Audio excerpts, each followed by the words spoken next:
This segment of Invent America TV is brought to you by the law offices of R.P. Baraska.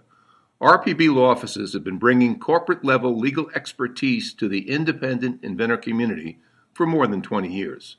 For all your inventing legal needs, trust rpblawoffices.com. And thank you so much for being with us for this segment of Invent America, because America invents. We see those little problems and we come up with a better way of solving the problem. This segment is brought to you by Product Quick Start and Noah McNeely. If you're an inventor out there, or you know someone who needs some manufacturing done, US made, anywhere made, and prototypes made, Noah McNeely is the guy. Product Quick Start. And my guest for this segment is Sam. Sam, the inventor of SliceAway. Sam, introduce yourself to everybody, would you please?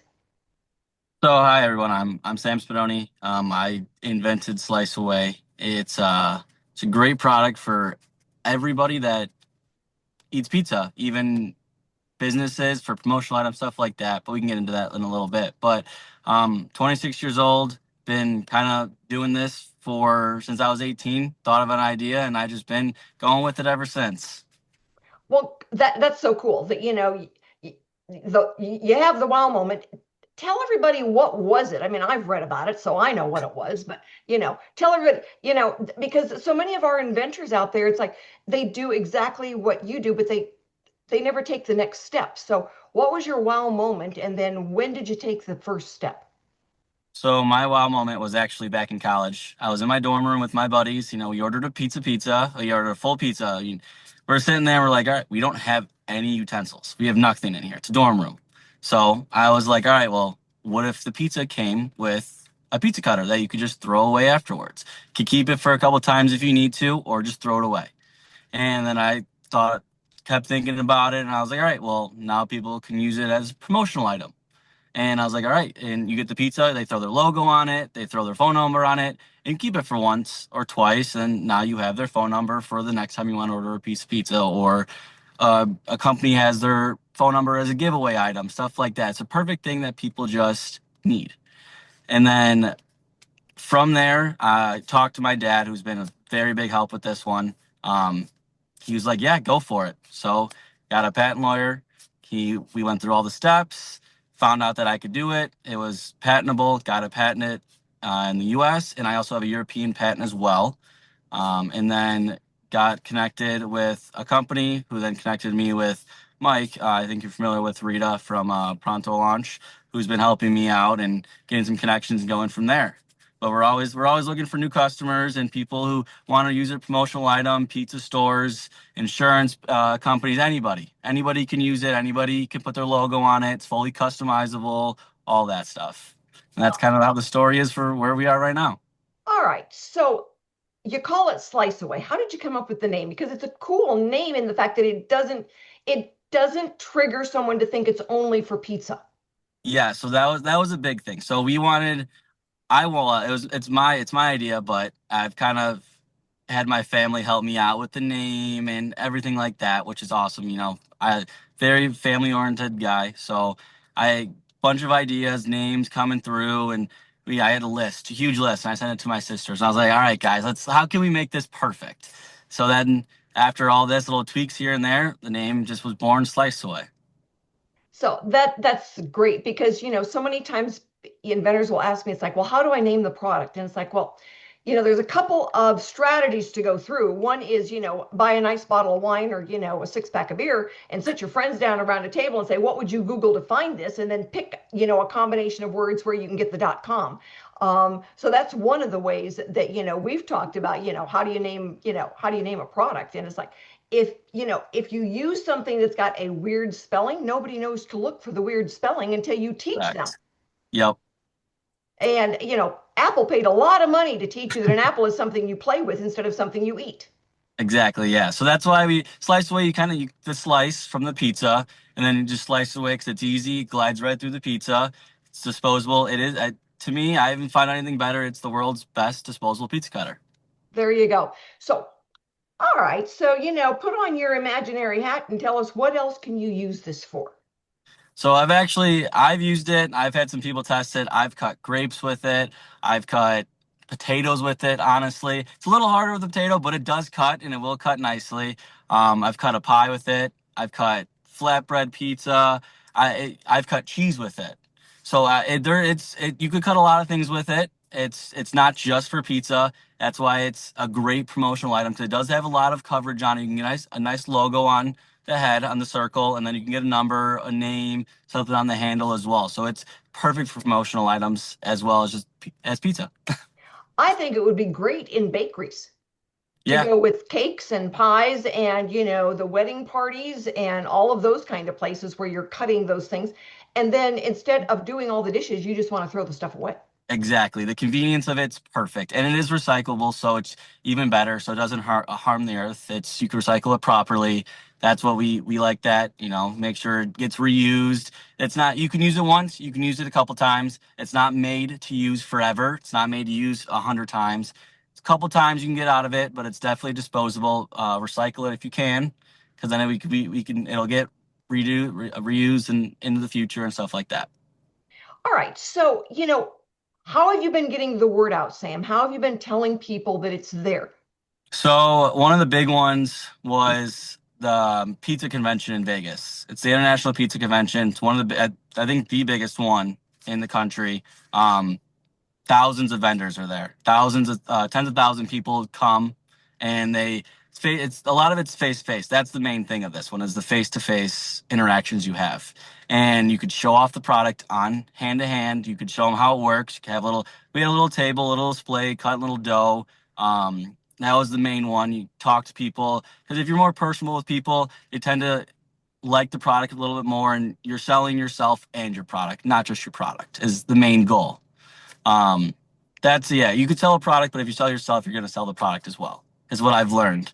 Yes, you're so right. And the everybody says, "Well, I'll sell it on social media." Well, social media by itself doesn't work very well. Correct. Yes. We also have social media. It's SliceAway, TikTok, Facebook, Instagram. We're all on there. There's a couple other video or two on there, and I have a website, SliceAway.com. A lot of merch, so you'll see it's. I've created all the merch as well. I've had some help from my sisters, of course. But it all looks pretty good to me. I like it. I've had good compliments on the stuff that's been created. So kind of just wearing it around, people asking, TikTok, people sharing, all that stuff. And every time someone buys one or something, then it'll get tagged, and then we'll tag it, repost it, all that fun stuff with social media. So it's, they work together, the social media and the trade shows. You go to the trade show, you start getting the interest, and people say, "Oh yeah, I saw it," and they start going to look for you then Yes. on social media and websites.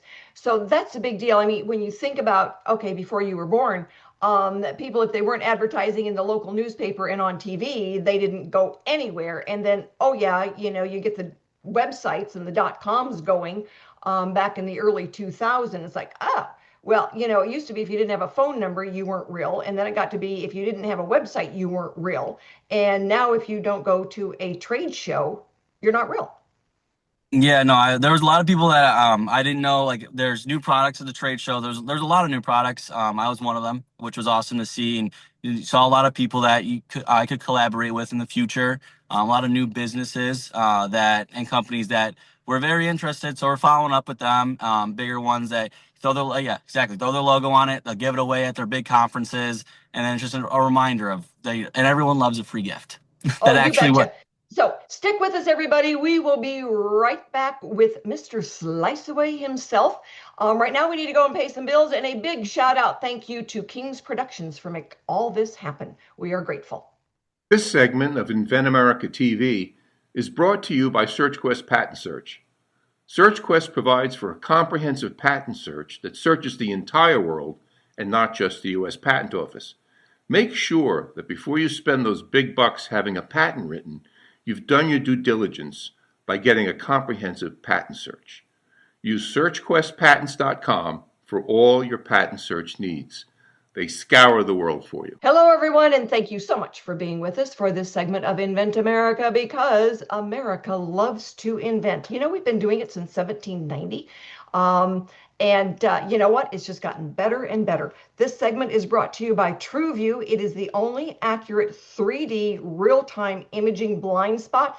Those semis come up or a big truck comes up beside you and you're in your little Prius and it scares the living daylights out of you when you realize that it is right next to you. The 3D real-time imaging blind spot mirror TrueView shows you exactly where it's at, exactly what size it is, and exactly when it will show up in your peripheral vision. You can get your TrueView mirror at cargocatch.com. So my guest for this segment is Sam Spadoni. Is that correct, Sam? I got a lot of vowels in there. Get going the right Yes, direction. that is correct. Spadoni is. And so you are the inventor of SliceAway, and the website is sliceawaycutter.com. Does it go SliceAway or SliceAway Cutter? So it's sliceaway.com. SliceAway.com. Excellent. Yes. All right. And so, what has been your biggest challenge going through all of this? So the biggest challenge is definitely finding the right people to get the ball rolling. Is because you got that's the hardest part that we've kind of gone through, that I've kind of gone through, is finding the right people to start off with, to who's going to buy the first 10,000, who's going to buy the first 100. Because once you get there, then the ball starts rolling, the name gets out there, people start to talk about it. That's the hardest challenge. So once you get there, you can kind of, hey, this guy liked it, all that stuff. So that's been the hardest challenge so far. And it is for a lot of inventors. It's like, okay, you've got the product. How do you start selling it? And yours is a little bit different because it's not primarily a consumer product. It's more of the business to business, right?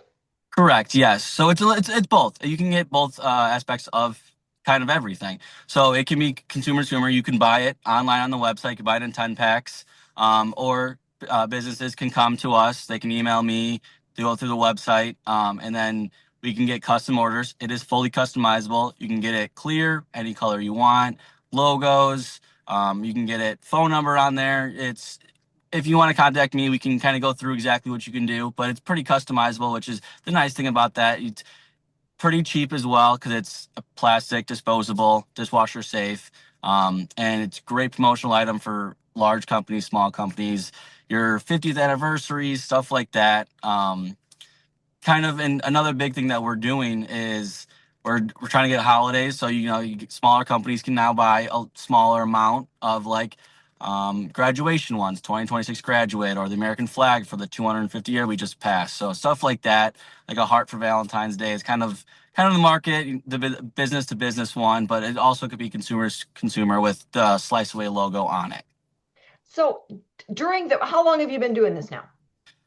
So I first came up with it in 2018, 2019. Couple years of the patent process, kind of started everything up, and then started officially selling, I would say, about a year and a half, 2 years ago. All right. What has been, the biggest disappointment, the scariest part of all of this? Scariest part is finding that first buyer, the first client, the first customer. It's definitely scary to put yourself out there. I don't mind it. It's definitely scary at first, but you just gotta get used to it. I am the face of the company, so you got to do it. You got to get your product out there somehow. You can't just rely on others to do it. So you just got to jump in there and just say, hey, this is my thing. Let's go with it. Yeah, it's funny because I know exactly what you mean, because I'd written and had published 3 murder mysteries. And the first time I got on an airplane and someone was reading my book and I didn't know them, it's like, yes, we're making it.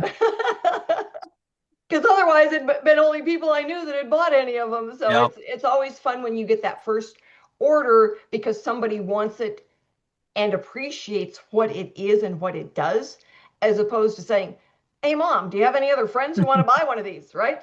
Yeah. So, yeah, I'm excited for the one day that I'm hoping soon that I order a pizza, or, I go to one of these conventions, or one of my buddies like, hey, look what I just got from one of my meetings. It's yours. It's the thing that you made. That's the day I'm waiting for, and I'm hoping it soon. So I hope it for you as well. So what's next? I mean, you come this far. What is your next challenge?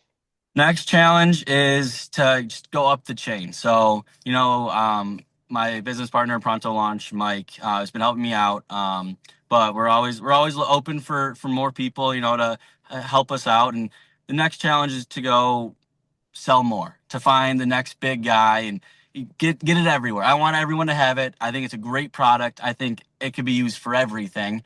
So I think everyone just needs to try it is the thing. It's just, to me, it's an amazing product. It's simple, it's reliable, and it's disposable. It's wonderful, and it's like SliceAway, everybody. Come on, go get yours now at SliceAway.com. What's the next show that you're going to? So I actually haven't planned that yet, but I'll definitely be going back to the International Pizza Show. And I believe end of March it typically is. I haven't checked for next year's date yet, but it's usually like the last week, second to last or last week of March. It's like the biggest pizza show. Maybe I'm going to try and get to some of the other like business related ones, try to promote it that way. Walk around, say, hey, great promotional item for you guys, throw your logo, phone number, stuff like that, your colors. Everyone likes to see their colors passed around. So that's kind of the next thing we want to go. All righty, sounds good. Well, we're going to get you back on again when we do one of our episodes of Inventing in America so that we can actually talk to you a little bit longer. Thank you so much for being with us today. Stick with us, everybody. We're going to be back in just a few minutes with our industry expert, Patty Duffey. She has been doing trade shows professionally for a long time, and she works the other side of the aisle. She's the one that goes and looks for the buyers for the different products. So, Sam, you might want to stick around for a minute and meet Patty. But, and I was reprimanded that, years ago when we were starting to do all that advertising, radio was the big one, and that is where we do a lot of our advertising as well. So we get these products out there and advertise on the radio, good old-fashioned American radio. So stick with us, everybody. We will be back in just a few minutes after we pay some bills. And a big shout out again to King's Productions for making sure this happens and that we stay on the air. We are grateful. If you're an inventor or you know an inventor out there who would just like to be able to have a conversation with other inventors, join the Inventors Roundtable. It's free. The meetings are virtual, so you can be anywhere in America and talk to another inventor. And for a lot of folks out there, understanding the process, being able to ask questions, getting good service provider information is critical to the inventing process. So, got questions? Want to join? It's free. inventorsroundtable.org. Hello, everyone, and thank you so much for being with us for this episode and segment of Invent America, because America invents. This segment is brought to you by Aztec Washer. It is a revolutionary and innovative roofing products, and they have been doing this since 1968. Seal it right, seal it tight, aztecwasher.com. And my industry expert for the next two segments is Patty Duffey. She is an amazing expert. I've had her work trade shows with me and for me out in Las Vegas. Patty, introduce yourself to everyone and give us a little bit of background. Hi, everybody. Patty Duffey, and industry expert. Well, I've got a marketing background, sales background, and a food service background. So I was thrilled to be on the show this time around with Sam, because for many, many years I sold pizza flour and spaghetti sauce, and I attended the International Pizza Expo for about 3 decades worth. So it was a product that I think is a great product. So I hope Sam is still listening, because I think there's really a lot of opportunity for that product. And I think quesadillas could be another item that you could use it for. The pizza industry is really interesting, and I spent many years in various food companies on the bakery side, ready to consume products like cereal and fruit roll-ups and things like that. But the side where you're dealing with restaurants and food service operators is so exciting, because it's multifaceted. You aren't just going out into the world and hoping that some consumer someday is going to bring your product in and eat it. You've got all these channels of distribution in between, which makes it a more complicated business, but it's also much more interesting. And so in the food service world, trade shows are great, but it's really not for the consumer that you're doing the trade show. It's for all those middlemen in between. Yeah, I think it would do, great at the International Bakery Show. I'm assuming that they've got something like that. where the frozen pies, you slide one of those in with all the frozen pies, and cakes at the bakery with the bakery's name on it, because everybody bakery wants you to come back and use them again. And it's like, oh, what was the phone number of that bakery? Let me order another cake. So the SliceAway, the name is wonderful because it doesn't pigeonhole the product into just the pizza industry. I agree. And that International Bakery Expo is just one of many. There are so many bakery shows out there, and there's the fancy food show, and there are hotel and restaurant shows that pizza operators are everywhere. And Sam being in Chicago, he certainly knows that that's one of the pizza capitals of the world. But that's the thing about the pizza industry, is that everybody thinks they can be a pizzeria operator. And so they come in from all different countries. They come in with no food experience at all, and all of a sudden they're in the pizza business. So if there's a product or a food out there that a representative can go into a pizza operator and say, I can help you with this, I'm your go-to person, they welcome them with open arms. Absolutely. So why is the face-to-face contact so valuable? Well, the industry, like the pizza industry, has so many different facets to it, and there are so many people out there that to bring them all together in one place is really a challenge. I mean, I grew up in Wisconsin, so they used to say this about bars in Wisconsin: there's one on every street corner. Well, in Chicago, there's a pizzeria on every street corner. And so how do you rally those people together? Well, you really need to target a show where they are all going to be, or a conference, an educational meeting of some sort, and talk to them on their turf, because they're already in that mode of thinking about your product and how it fits into their operation. So you have to go to them. You can't really sit and wait for them to come to you.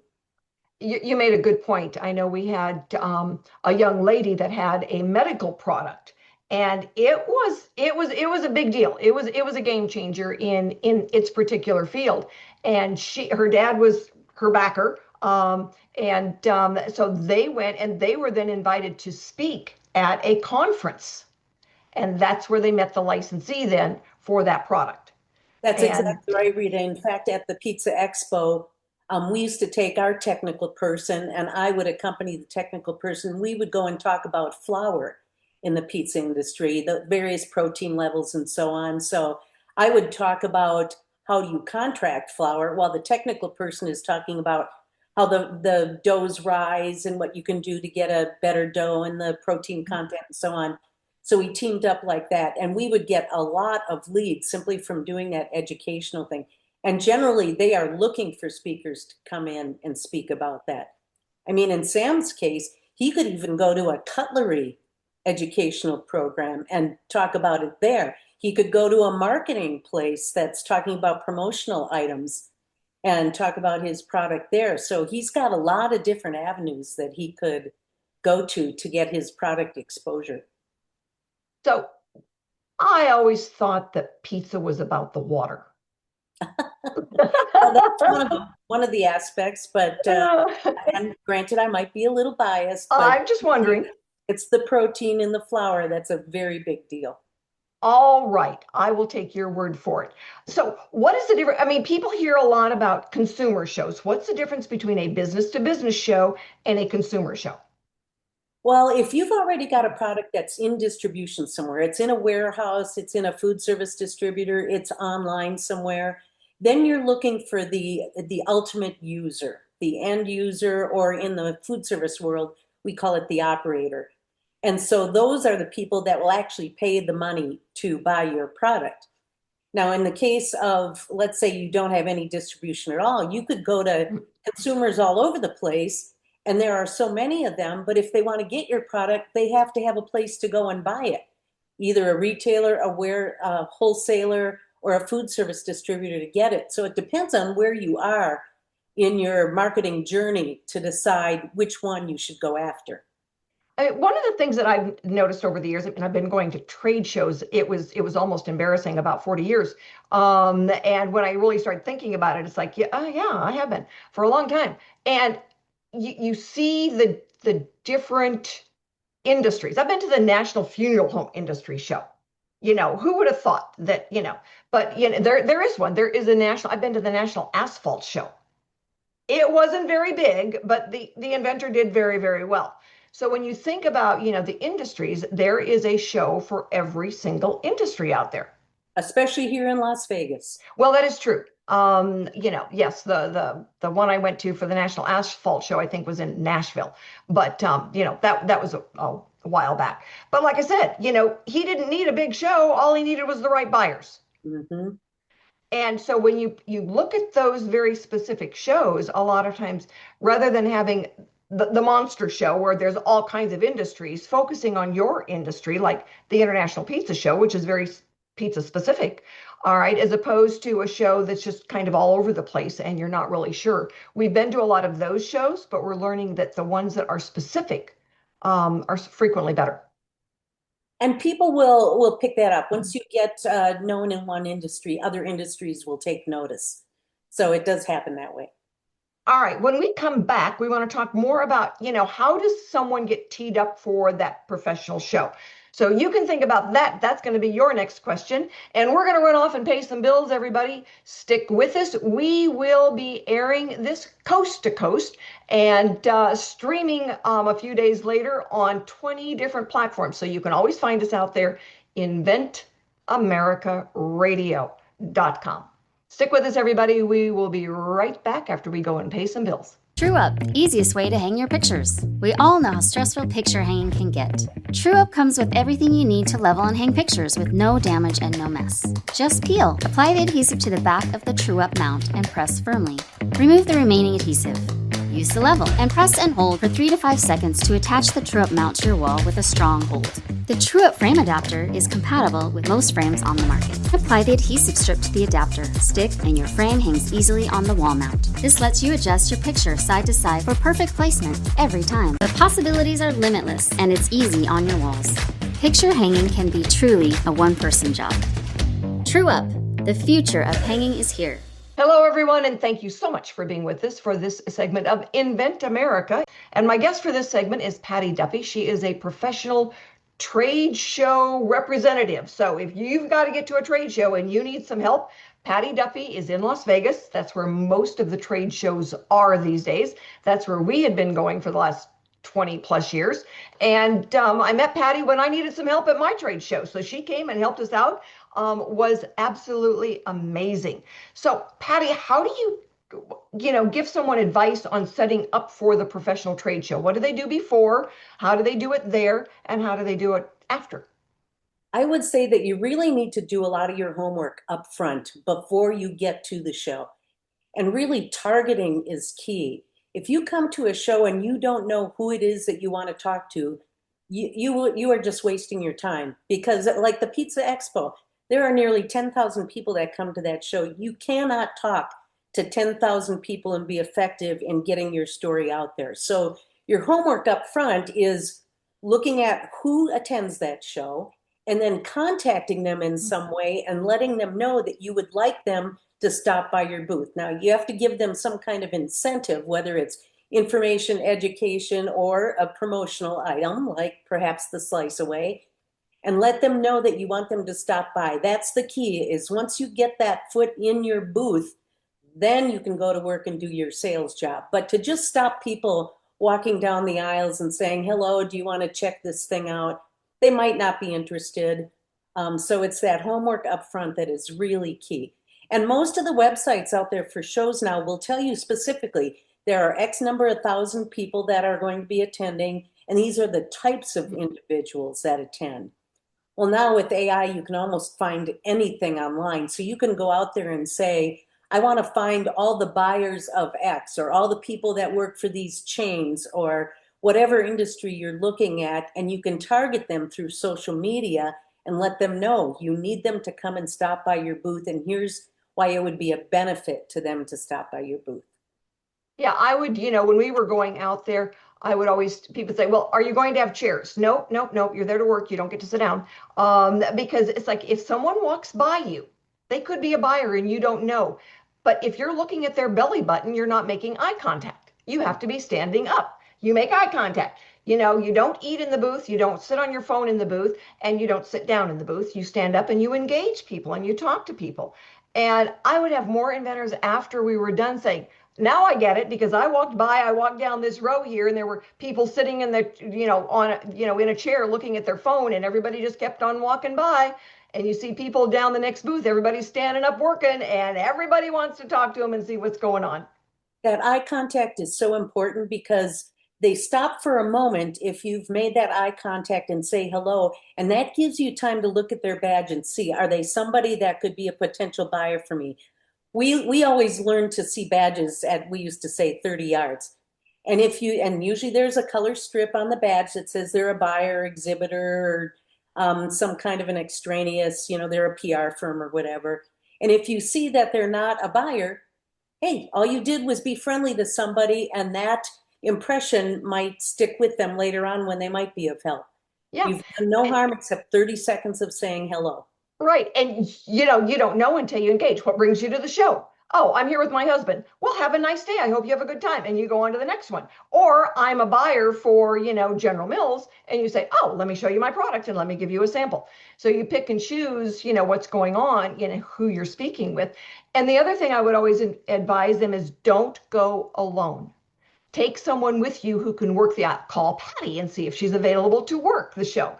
Because you almost always meet more people when you're walking the floor and checking out the other exhibitors and listening to conversations than you do just standing in your own booth. So you really need two people. The other thing that's effective is when you do pair up like that, one person can be talking to somebody in the booth while the other one is sort of looking at the perimeter and seeing what's in this booth. Does this look like something where we want to spend some more time? And then you connect with your partner and then say, time to move on. That's probably not one that we're going to spend some time on. Or if it is, then you jump in and then you have a three-way conversation to spend some more time. You do. You meet more people and you learn more in a 3-day conference than you do 6 months online. Absolutely. And it is, you get there early. All right. That was the other thing I tell people. It's like, other people are there early, and you can have great conversations when you show up before the doors open to the people, the attendees, because you're able to talk to other exhibitors and you learn a lot. And you never know when that exhibitor is going to say, oh, well, I know John over here. He licenses products like that. You never know unless you're there. You stay late. Same thing. The mindset is you are always on. Don't take a break and go to lunch and then think you're not going to be selling during lunch, because you might be sitting next to somebody in that concession area who does that very thing, or the hotel lobby, or on the bus on your way to the show. So you're always on for those 3 or 4 days of the show. Don't think you're going to get a break until you get back in that hotel room at night and you're under the covers ready to go to sleep. There you go. There you go. That's for sure. It was so funny because, we used to get a hotel room, and if I couldn't find a restaurant open between my booth and my bed, I didn't eat. Made my husband crazy. So then we started renting a house, and we'd hire a cook to come in and take care of us. So we'd get back and happy hour set out, the cooking is all done, and she'd do the cleanup afterwards. So all I had to say, oh, that was the best. Because then, we were able to leave. And somebody said, well, you don't go to a casino and bet? No, my bet is in the convention center. I don't need to go to a casino. So what is the value of using then? I think we're counting down here, but you go as an exhibitor, not as attendee. You really need to be able to have that exhibitor badge, because that gives you all kinds of rights to talk to people that if you're just an attendee and you're trying to think that you're going to squeeze in there and show your product off, they will escort you out. Yes, they will. They call that suitcasing. If they find you going up and down the aisles trying to sell and you have not purchased a booth, you'll be out the door and you will not be invited back to that show. Yep. That can be really stinky. So fortunately, I was never on that side of going to a trade show. I was always on the exhibitor side to going to a trade show. Thanks everyone for joining us today. We will be back next week with more stories on getting products from mind to market. We will have new inventors and industry experts. So join us and have a wonderful week.